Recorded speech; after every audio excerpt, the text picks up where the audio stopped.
అంతటా కూడా చర్చిస్తున్నటువంటి ఒక topic delimitation and democracy. Delimitation అనేటటువంటిది మీకు తెలిసే ఉండొచ్చు. భారతదేశాన్ని మనము నియోజకవర్గాలుగా డివైడ్ చేస్తాం. ఈ నియోజకవర్గాలుగా డివైడ్ చేసినటువంటి భారతదేశాన్ని మనము అసెంబ్లీ నియోజకవర్గాలని అంటాము, రెండవది లోక్సభ నియోజకవర్గాలని అంటాం.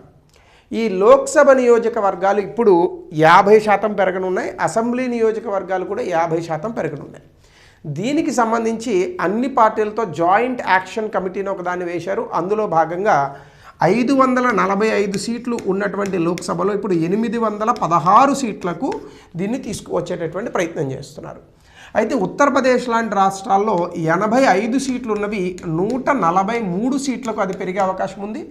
ఆంధ్ర తెలంగాణలో కలిపి దాదాపుగా 42 సీట్లు గతంలో ఉండేవి, అది 54 సీట్లకు పెరిగేటటువంటి అవకాశం ఉంది. అయితే ఈ మొత్తం అంశంలో భాగంగా ఆంధ్రప్రదేశ్ తెలంగాణలలో అసెంబ్లీ సీట్స్ కూడా పెరగనున్నాయి. 119 సీట్లతో ఉన్నటువంటి తెలంగాణ 179 సీట్లకు పెరిగే అవకాశం ఉంది. 175 సీట్లతో ఉన్నటువంటి ఆంధ్రప్రదేశ్ 263 సీట్లకు పెరిగేటటువంటి అవకాశం ఉంది.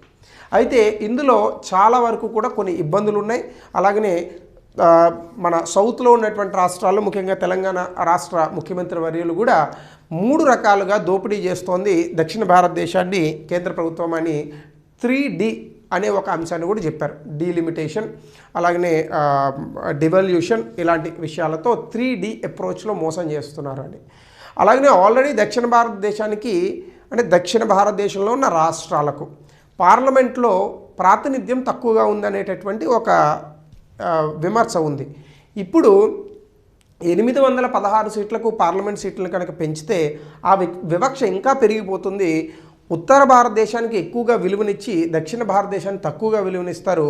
అయితే ఇక్కడ ఫ్యామిలీ ప్లానింగ్ అనేటటువంటి చేసి జనాభా నియంత్రణ చేసి దేశానికి ఎక్కువ జీడిపి ఇచ్చేటటువంటి రాష్ట్రాలకేమో తక్కువ న్యాయం చేస్తూ ఉత్తర భారతదేశంలో జనాభా నియంత్రణ చేయకుండా ఇంకా కులము మతము వీటితో కొట్లాడుకునేటటువంటి రాష్ట్రాలకు అతి న్యాయం చేసేటటువంటి ప్రయత్నం చేస్తున్నారు అనేటటువంటిది మరొక విమర్శ.